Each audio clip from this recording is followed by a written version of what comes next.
Bienvenue, merci de nous avoir rejoints ici pour cette semaine de la PME, l'événement business de toutes les entreprises. C'est la 12e édition. C'est jusqu'au 17 octobre, donc jusqu'à demain soir, à cette chambre de commerce du Havre. On est ravis évidemment de vous accueillir. C'est un concentré de chefs d'entreprise qui nous ont rejoints et nous allons en parler tout au long de ces 2 journées. Nick Lemestre, bonjour. Bonjour Luc. Bienvenue ici sur le plateau télé de la CCI, de cette semaine de la PME. Naïk, vous êtes élu de la Chambre de commerce, vous êtes représentant aussi de meilleurtaux.com. Comment on allie la vie, entre guillemets, à la CCI et la vie en tant que chef d'entreprise? Est-ce que c'est compatible? Alors c'est compatible et c'est même complémentaire puisque nous on a la chance que l'agence soit donc principale boulevard de Strasbourg, donc c'est à côté finalement de la Chambre de commerce qui permet de pouvoir se libérer et de venir rapidement ici s'il y a besoin sur un déjeuner ou sur un groupe de travail. Et ça permet de sortir justement de son entreprise, de se libérer et d'échanger avec des pairs d'autres chefs d'entreprise pour grandir, pour même parler des problématiques internes, puisqu'on parle même en groupe de travail ou quand on prépare la semaine de la PME, on a quelques minutes avant et après en disant tiens j'ai ce sujet-là, est-ce que tu pourrais m'aider? Et c'est vraiment voilà, une bouffée d'air d'allier les deux. Est-ce que les chefs d'entreprise sont en attente de cette semaine de la PME? Alors oui, énormément. C'est effectivement, comme vous disiez Luc, la 12e édition. Donc on est très content que chaque année, il y ait de plus en plus de personnes. Et ils sont attentistes de tous les événements, du café réseautage du matin. Les ateliers sont énormément demandés. On travaille beaucoup sur les ateliers. D'où l'avantage d'être chef d'entreprise et élu, c'est qu'on sait sur le terrain qu'est-ce qu'attendent les autres chefs d'entreprise en termes d'ateliers. On dit, bah tiens, j'ai beaucoup de compères qui demandent ça, ça, ça. Ben, on travaille sur le programme. C'est un programme demandé par des acteurs locaux, finalement. Alors aujourd'hui, il y a des ateliers tout au long de la journée. On imagine cette semaine de la PME comme 2 journées de formation? C'est ça. Il faut dire, même si l'emploi du temps est full, ça fait longtemps que c'est prévu la semaine de la PME, se dire, je viens, et même moi, j'envoie des collaborateurs, je leur dis, mais même si tu es full, ouvre-toi, viens ici, passer l'après-midi, te former et tu vas revenir plus grand parce qu'on échange avec des personnes, le formateur nous donne des tips et c'est génial.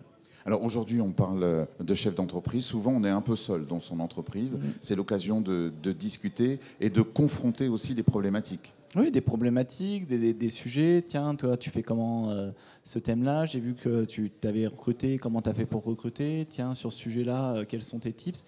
Et ça permet d'avoir même des idées de branches de métiers différents aux autres. Nous, on est dans le service, on accompagne des personnes pour le crédit immobilier, mais des gens dans l'industrie ont les mêmes problèmes pour recruter. Donc, faut pas se dire, tiens, je vais pas lui parler parce qu'il est dans l'industrie. Au contraire, peut-être lui va vous donner d'autres idées en disant, tiens, appelle cette personne-là de ma part, ça va beaucoup plus vite. Alors, on est le 16-17 octobre 2024. Ouais. Quelles sont les problématiques aujourd'hui des chefs d'entreprise? Il y a le recrutement, j'en ai parlé, c'est beaucoup un thème qui ressort. Le côté commercial aussi, c'est pour ça qu'on a mis des ateliers là-dessus, puisque les dernières années, il y avait un peu la crise. Là, on voit bien que c'est de plus en plus dynamique et c'est comment se différencier commercialement par rapport aux autres, puisque il faut, le but de chaque entreprise, c'est de faire du chiffre d'affaires et ça passe par le côté commercial. Alors aujourd'hui, on parle beaucoup également de cybersécurité, d'intelligence artificielle. On va essayer d'apporter des réponses à nos interrogations? Oui, c'est ça. Il y a aussi, comme vous l'avez dit Luc, sur la cybersécurité, c'est très attendu également, puisque c'est un gros sujet quand même. Il y a beaucoup d'entreprises qui sont hackées aujourd'hui. Donc comment faire face à cette cybersécurité? Et également, le point que vous m'avez dit, c'était l'intelligence artificielle. Ça, c'est généralement le thème adoré. Et ça va tellement vite, c'est qu'on pourrait faire ça tous les ans, puisque c'est en constante évolution. Donc, c'est bien de la comprendre. Et en titre d'exemple, même dans mon métier, j'avais cherché une information via des notaires. Et j'ai demandé à un copain qui n'était pas du tout du métier. Il fait, attends, je vais demander à l'intelligence artificielle en 3 minutes. Alors, je devrais l'utiliser, mais du coup, en 3 minutes, il m'a fait gagner. Moi, ça m'a pris 3 heures. Lui, il a posé la bonne question. Voilà, faut bien savoir l'utiliser. Vous, à titre personnel, quels sont les ateliers sur lesquels vous allez participer au cours de ces 2 journées? Alors, les ateliers, moi, j'ai pris tout ce qui est commercial parce que je trouve que c'est important de se remettre en question, même si on a la chance de y arriver, d'avoir des demandes. On peut toujours se progresser. Et on trouve toujours des tips avec d'autres personnes. Donc ça, c'est intéressant. J'ai pris sur la zénitude pour prendre du recul ce midi et demain midi. Et aussi sur forcément l'intelligence artificielle, puisque, comme je vous l'ai dit, vu que j'ai perdu 3 heures, je me dis, tiens, va faire 1 heure ici, tu vas en gagner du temps sur ta semaine. Alors, dans un des ateliers qui aura lieu cet après-midi, on dit osez et lancez-vous. Est-ce que c'est ça le maître mot de la Chambre de commerce et de cette semaine de la PME? Oui, c'est sortir aussi les gens de la solitude qui veulent créer leur société, qui se disent tiens, je suis tout seul, ils en parlent à leur entourage, mais tout le monde est un peu fermé en disant qu'est-ce qu'il est fou. Donc les gens vont pas forcément se confier, et quand il va venir ici, il va dire tiens, je vais créer ma boîte. J'en ai croisé un tout à l'heure, je fais c'est génial, elle est là. Déjà, il a pris beaucoup d'énergie, je pense, en se disant tiens, quelqu'un croit en mon projet, je lui ai même pas parlé de mon projet, et je l'ai accompagné sur un stand, et d'avoir il prend des shoots de dopamine, je pense, sur une journée ou 2 journées comme celle-ci, c'est important pour oser faire son business et pas rester dans la solitude. On va parler un petit peu de meilleurtaux.com également, puisque vous dirigez meilleurtaux.com ici sur le secteur Havrais. Comment se porte votre entreprise aujourd'hui? Nous, on a la chance très bien, mais c'est parce qu'on se bouge énormément. Là, par exemple, sur un événement comme celui-ci, on est là 2 jours. On est présent sur les réseaux sociaux. On est vraiment un acteur économique majeur. Et l'année dernière a été très dure, on a perdu beaucoup de chiffre d'affaires, mais le marché était à moins 45, nous on fait moins 30, donc finalement c'est correct. Et là cette année on a bien redémarré parce l'année dernière c'était très dur, creux de la vague, on est bien resté solide, des concurrents ont fermé, nous on est resté présents. Et maintenant que le marché est reparti, on a de la chance, on prend plein de parts de marché. Alors, pour les néophytes, ceux qui ne connaissent pas meilleurtaux.com, comment on la définit cette entreprise? Alors, meilleurtaux.com, nous, on est facilitateur pour trouver un crédit immobilier pour les personnes particulières ou professionnelles qui, dès qu'ils trouvent un bien, on les accompagne pour démarcher les banques à leur place. Et même, ça va même en amont pour voir les gens, pour voir en fonction de ce qu'ils veulent rembourser, combien ils peuvent emprunter et pour qu'ils aient la bonne recherche, pour leur faire gagner du temps. Alors aujourd'hui, dans un certain nombre d'ateliers, on dit anticiper vos besoins, notamment. C'est exactement le cas de meilleurtaux.com. Oui, c'est ça. Et vous voyez, moi, Luc, il y a des gens, ils me disent tiens, tenez, monsieur le maître, on cherche ça comme critère. Je dis mais vous avez 4 enfants, est-ce que vous n'êtes pas mieux de rester locataire pendant 2-3 ans et quand vos enfants partiront, s'il y en a 3 qui partent, vous ne cherchez pas la même surface? Est-ce qu'il y a un intérêt d'acheter? Et on est vraiment là pour conseiller. C'est pas oui, achetez maintenant, revendez dans 2 ans et hop, je vous refais le crédit. C'est de trouver le vrai besoin. Ou j'ai un autre exemple, il y a des gens qui viennent qui vous disent j'habite, ma maison elle est top, il me manque 20 mètres carrés. Je veux la même rue, le même quartier, tout ça. Je dis faites un agrandissement, on va pas partir sur... Donc la notion de conseil est primordiale dans meilleurtaux.com. Et le Havre, la Normandie est tout petite. Les gens, tiens, je suis allé le voir, je voulais déménager, il m'a conseillé de rester. C'est bizarre comme approche parce que nous, on est payé au résultat. Donc nous, quand on a les personnes, on leur dit non, on va être payé une fois que vous allez acheter votre maison. Le fait de leur dire gardez votre maison, faites un agrandissement, s'ils ont de l'argent de côté, en plus ils vont le payer eux-mêmes. Donc il n'y a pas d'intérêt, nous, financier.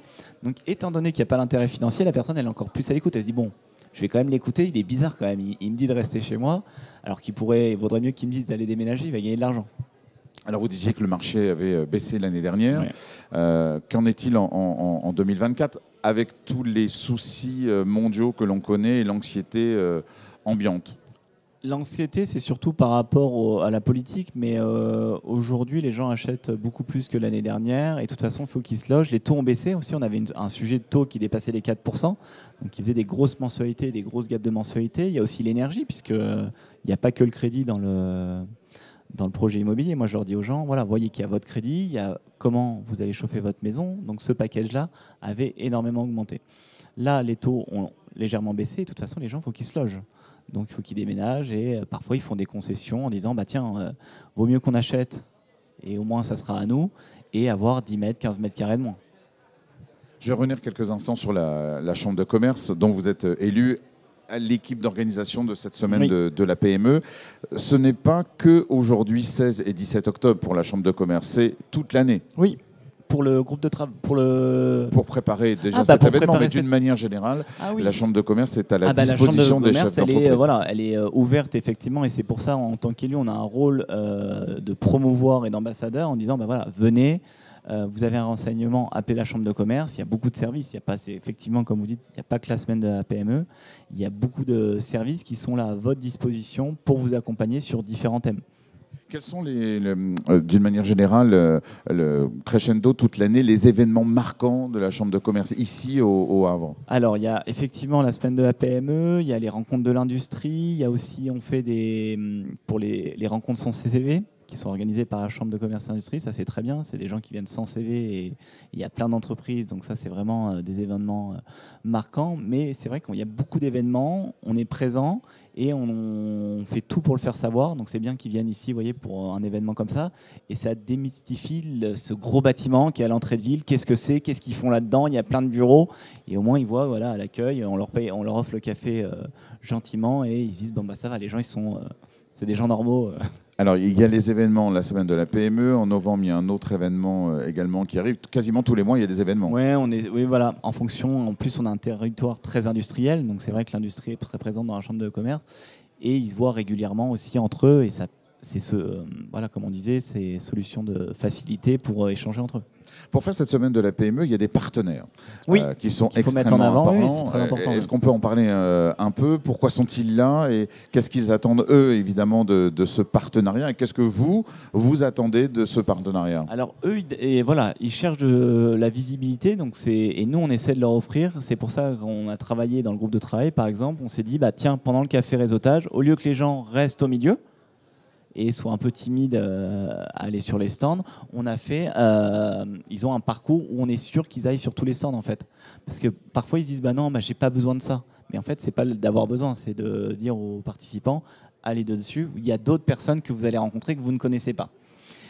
Donc ça c'est bien, et eux sur les partenaires, ça leur permet de voir des personnes. Parce que en plus, dans les partenaires, il y a des gens, des humains qui ont des besoins personnels parfois, et le professionnel qui va venir, il peut dire tiens, ah oui, tu fais ça, mais moi à titre perso, j'ai le besoin de ça, ou dans mon entreprise, on a le besoin de ton expertise.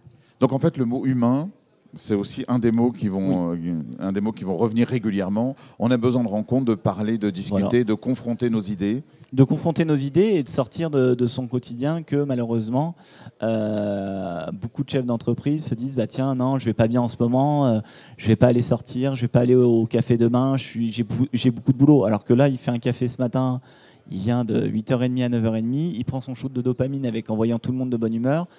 Alors, il l'a pas perdu selon moi son heure, il va revenir au boulot, il va dire tiens, ouais, il faut que je me remotive là parce que j'ai vu des gens motivés qui m'ont donné des idées et moi aussi je peux y arriver. Alors que s'il reste dans son coin, mais c'est pas facile d'être chef d'entreprise et de venir et dire tiens, je suis pas bien, faut toujours avoir le sourire parce que pourquoi il est pas bien, sa boîte elle doit pas aller, les gens ils peuvent extrapoler très vite. Justement, quel est le secret pour aller toujours bien? Alors moi, quel est votre secret? Moi, alors après, c'est l'algorithme des réseaux sociaux, mais souvent, moi, je regarde quand j'ouvre mes réseaux sociaux, je regarde des pensées positives, des choses comme ça. Et c'est vrai que plus vous envoyez, plus l'algorithme vous en propose. Donc, si on va pas bien et que les gens cherchent j'ai des problèmes, voilà. Ils ont que des sujets avec des problèmes. Et non, après, faut se dire que faut y aller et que les problèmes, faut les résoudre et qu'on a le temps de les résoudre et faut chercher le positif. Et après. Ma dernière question, Naïk Lemestre, un jeune veut faire une entreprise. Quel est le message que vous voudriez aujourd'hui lui donner? Il y a des ateliers pour ça aujourd'hui, mais quel message vous voulez lui donner? Quel conseil? Moi, Luc, j'ai 36 ans, j'ai racheté, j'avais 8 ans de moins, donc ça veut dire j'avais 28 ans. Donc j'étais jeune. Il faut oser et il n'y a pas de frein en fait. Si il y a une bonne idée, c'est pas... il trouvera à être accompagné, il trouvera... s'il a la bonne idée, des gens, il y a plein de gens qui ont de l'argent, même si les banques refusent son projet, il y a des business angels, il y a de quoi lever des fonds, pas facilement, mais avec un bon projet, ça passe. Et les chefs d'entreprise sont là pour l'accompagner à la chambre de commerce ou autre. Et se faire connaître. Merci Naïk Lemestre, vous étiez le premier à passer sur le grill du plateau TV de la Chambre de commerce aujourd'hui. On vous souhaite une excellente journée. Merci d'avoir osé nous affronter pour la toute première. Merci beaucoup. Merci.